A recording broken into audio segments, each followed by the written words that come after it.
Starting a business can be overwhelming. You're juggling multiple roles: designer, marketer, logistics manager, all while bringing your vision to life. But for millions of businesses, Shopify is the ultimate partner. Shopify is the commerce platform behind millions of businesses around the world, and 10% of all e-commerce in the U.S. From household names like Mattel and Gymshark to brands just getting started. Build a stunning online store with Shopify's ready-to-use templates. Boost content with AI-powered product descriptions, page headlines, and enhanced photography. Marketing is easy with built-in tools for email and social media campaigns. Plus, Shopify simplifies everything from inventory to shipping and returns. If you're ready to sell, you're ready for Shopify. Turn your big business idea into with Shopify on your side. Sign up for your $1 per month trial today at shopify.com/try. Go to shopify.com/try. Shopify.com/try. Frequency Podcast Network. Stories that matter, podcasts that resonate. We're almost at the end of 2025. It's time for Fearless Forecasts for 2026. Talking real estate. Everybody likes to talk real estate, although maybe the past couple of years, not so much. 2024 wasn't great. 2025 has kind of been in the dumpster for real estate transactions across the country. Big slowdown in Toronto and Vancouver. Prices are well off the highs. We've even seen interest rate cuts at the Bank of Canada, 4 in total. Mortgage rates have come down, and even that hasn't really spurred things on all that much. So the Bank of Canada this week has held steady on interest rates, and borrowing costs are expected to hold steady here by the looks of things early into 2026. Are we due for an economic recovery, a bounce back for the real estate market next year? Well, Royal Lepage is in with its forecast for 2026, and they figure that the year will see a modest increase in overall sales and pricing activity, with the exception of Toronto and Vancouver. So that's kind of interesting in and of itself. Welcome to In This Economy. My name is Mike Eppel.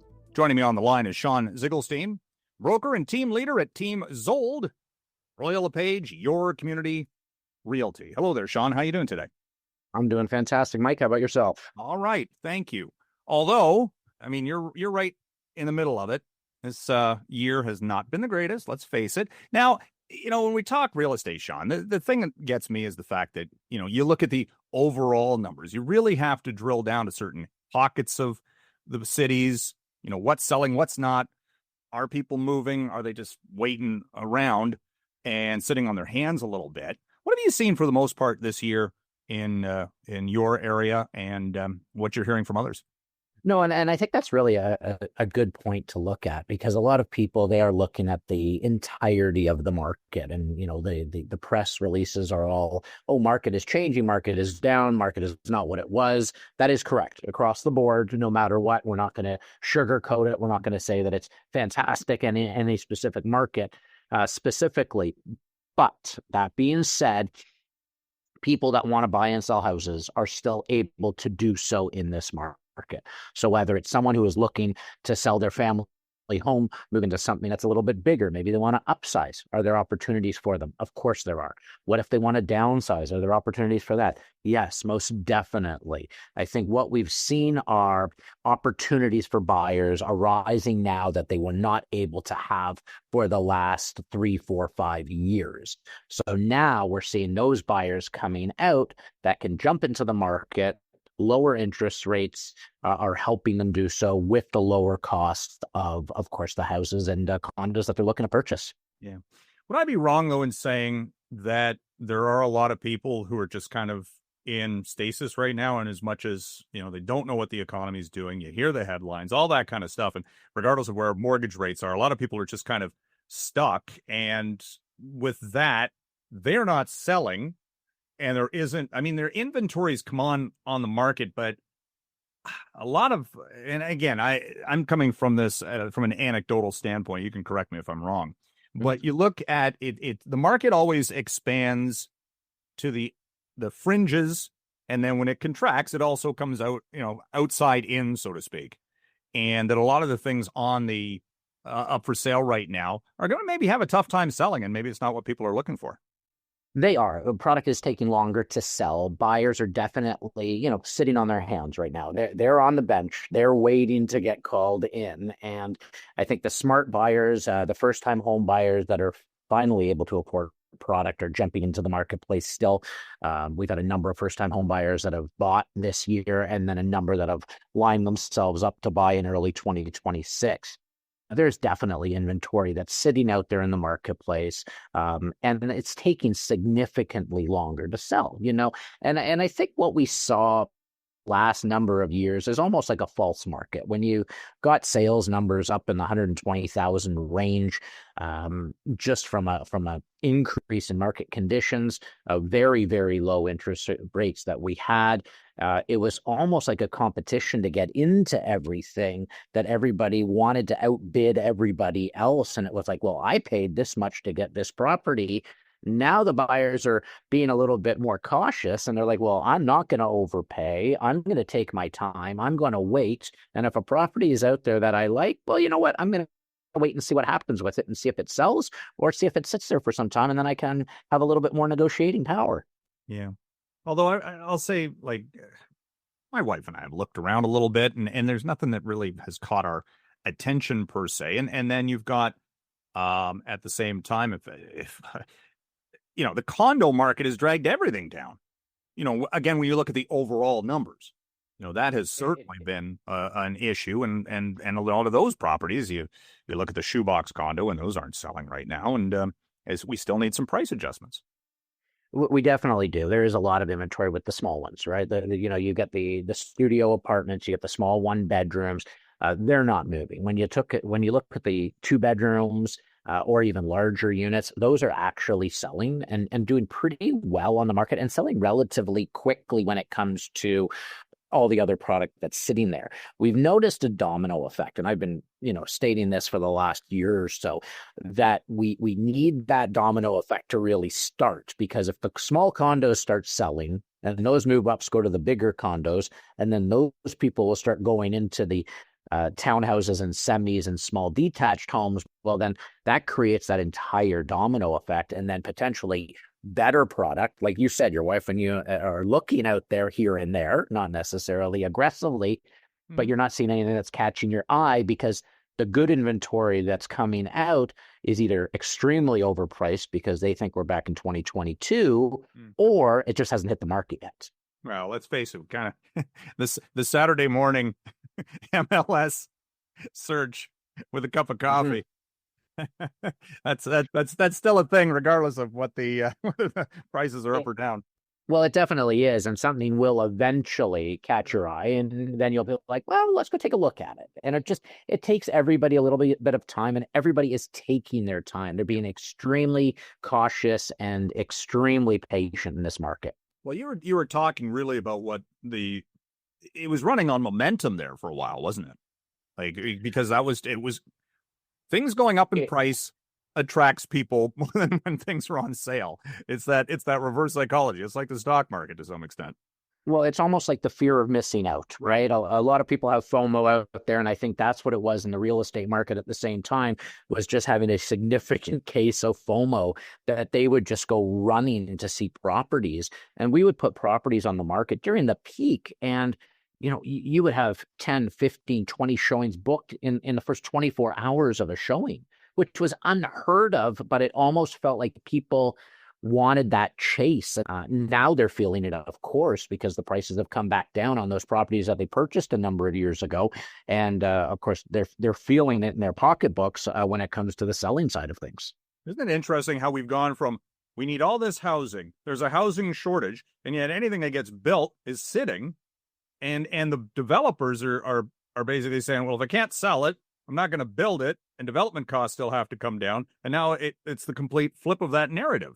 And I don't even know if we've got a housing shortage still. I would hate to be a politician, because I think anything that you're going to say either way is going to be wrong. Is there a housing shortage? Is there an affordable housing shortage? That may be more of the question, because I think there's a lot of product out there. There are opportunities out there that builders will put out as soon as they know that the product is actually going to sell. But so many of them have pulled back, which we've noticed with new construction of condos, and even subdivisions have completely stalled and then stopped sales for the time being.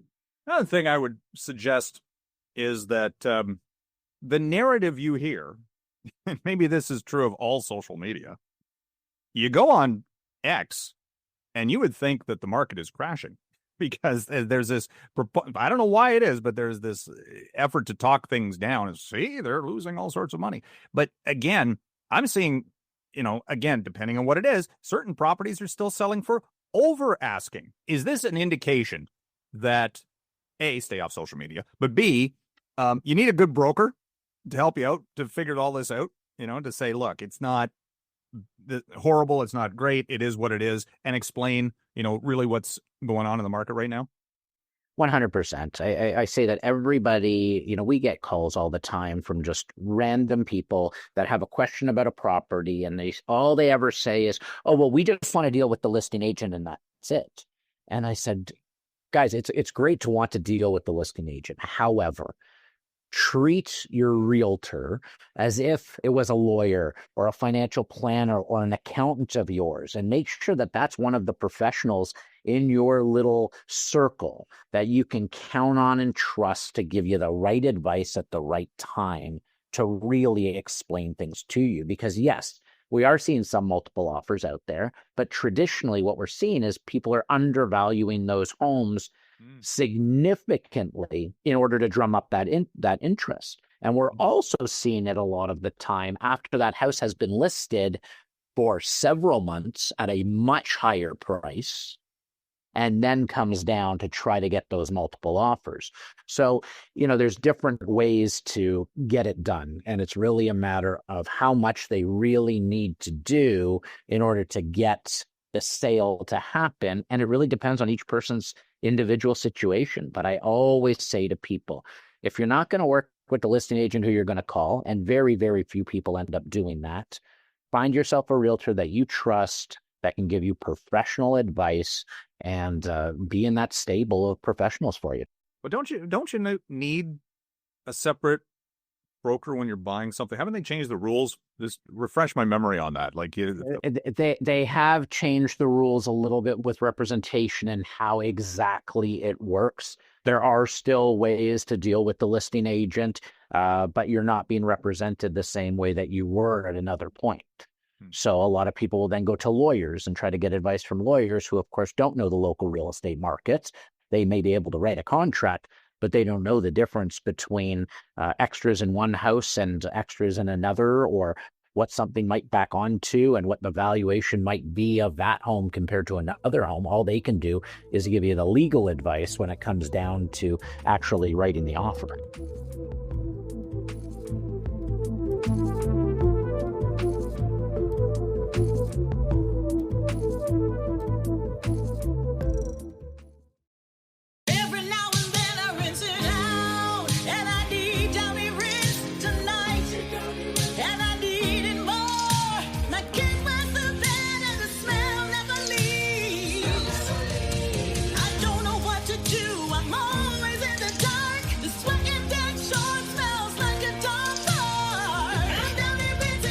Downy Rinse fights stubborn odors in just one wash. When impossible odors get stuck in, rinse it out.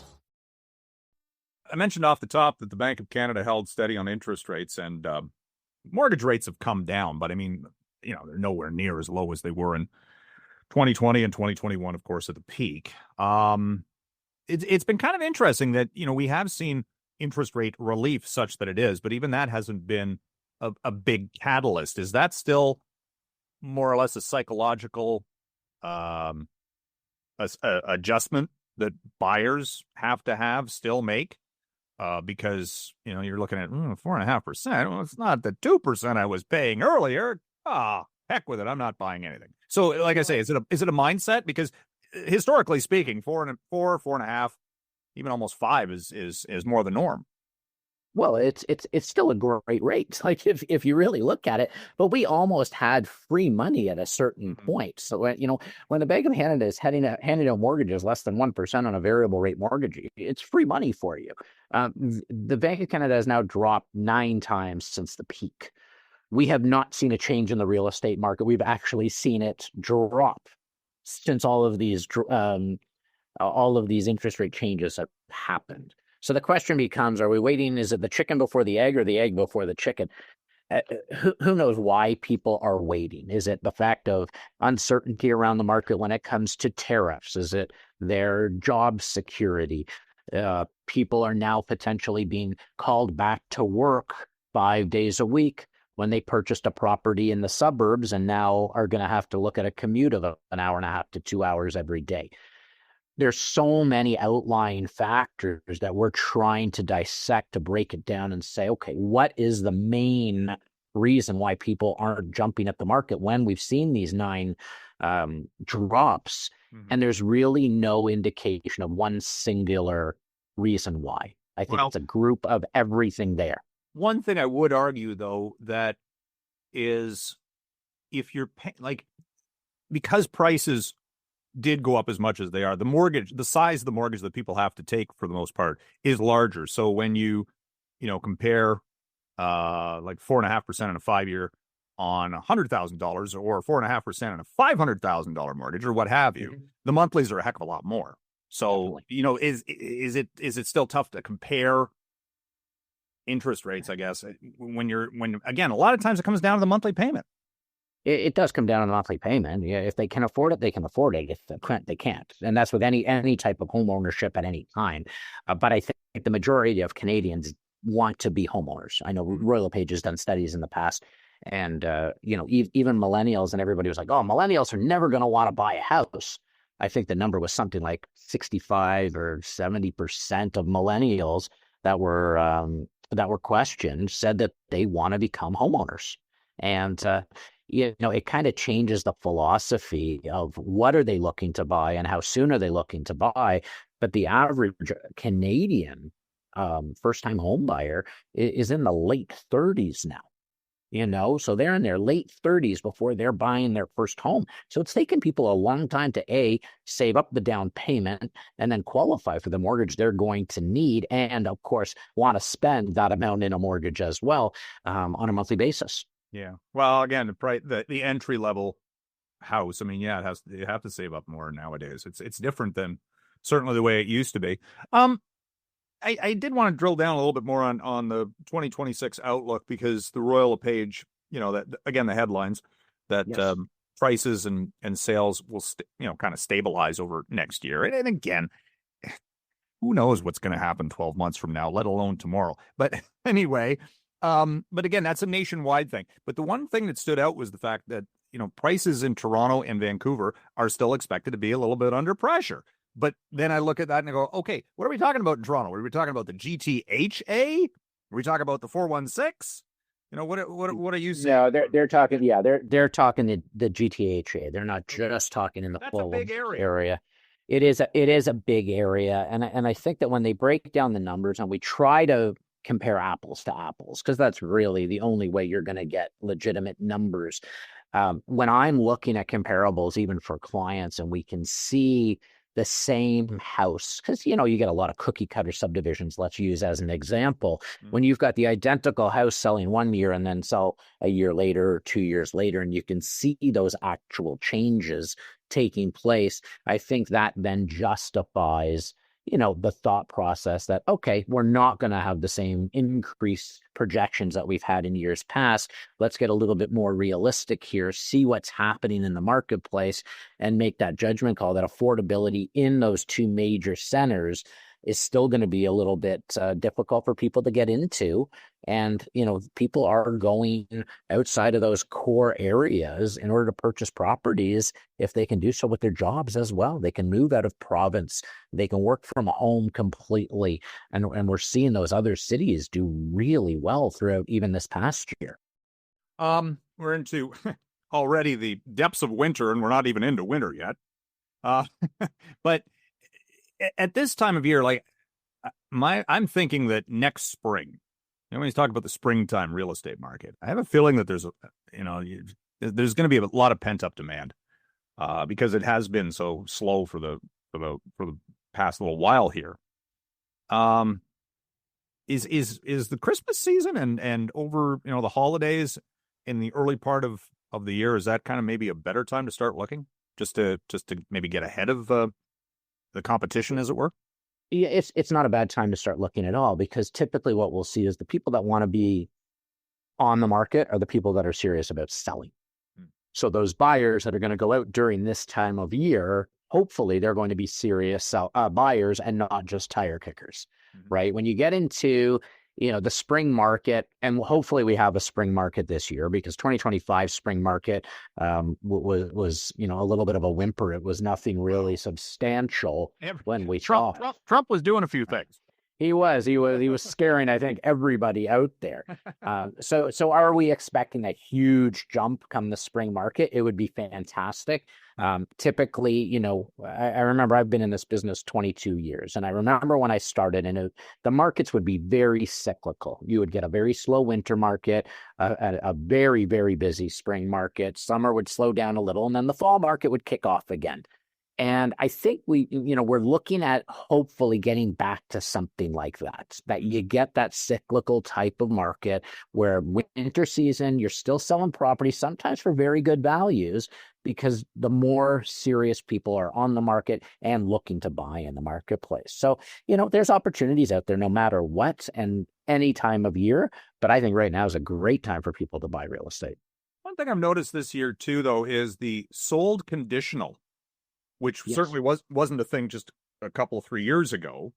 But that indicates to me that, people are buying and then they have to sell their home in the process. I mean, that again raises some sales issues, for lack of a better description, because if you don't sell your place, then you can't complete the deal on the other end. So are you seeing much of that where you are, or is that just kind of a function of a slow market right now, and that's probably going to disappear in the new year?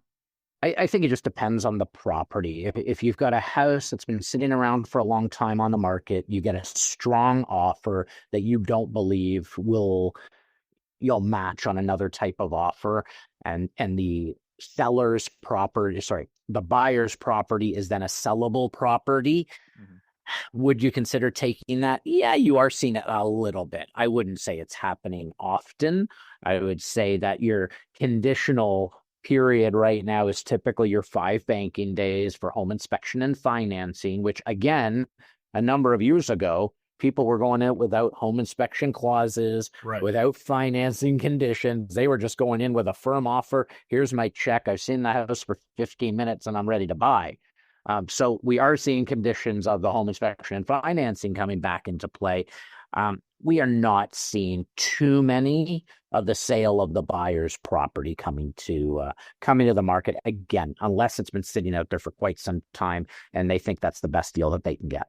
Yeah. Although, from a seller's standpoint, putting your house up for sale and doing the deal and then hoping that you find something in short order, that's not without risk either. When the inventory levels are a little bit lower, maybe not, the areas that you want to buy in, maybe they're not available. Well, that's exactly it. And there are opportunities out there to get different conditions in offers. Maybe you get a flexible closing. We just sold a condominium, actually, and that client had to go purchase a property. So we asked for a flexible closing. Wow. The buyers of the condo were renting a property and said, no problem. You've got a 60-day window here that you can move the closing any day within that time frame. Whatever you like, go find a place to buy and let us know when you want to change the closing to. So you will have those opportunities as well. Well, that's I always look forward to New Year's, just cause. Well, a new year, a new vision. That's how you look at it, right? Right. This year has been fraught with way too much anxiety. So I think there's just anxiety and just a lack of stability. And I think that's what Canadians need right now, is just a little bit of stability in their lives, not have to worry about things, spend time with their family over the holidays. And hey, what says love better than, buy your spouse a house? I think it's okay, fantastic. That's very Wait, don't tell my wife. That's... Listen, it was great talking to you, Shawn. Appreciate it. You too, Mike. Really appreciate the call. All right. Happy holidays. Thanks. You too. Take care. And that was Shawn Zigelstein, broker and team leader at Team Zold, Royal Lepage, your community realty.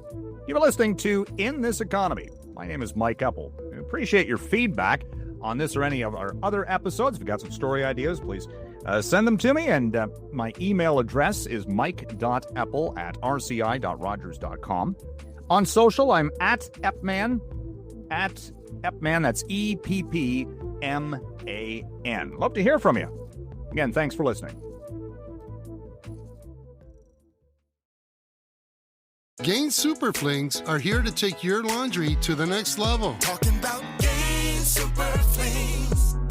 Super-sized laundry packs. These things are huge. Super fresh, super clean. Gain Super Flings. Gain Super Flings laundry packs have 4 times the Oxy cleaning power and 3 times the Febreze freshness versus Gain Original Liquid. Super fresh, super clean. Gain Super Flings. Gain Super Flings for next level laundry.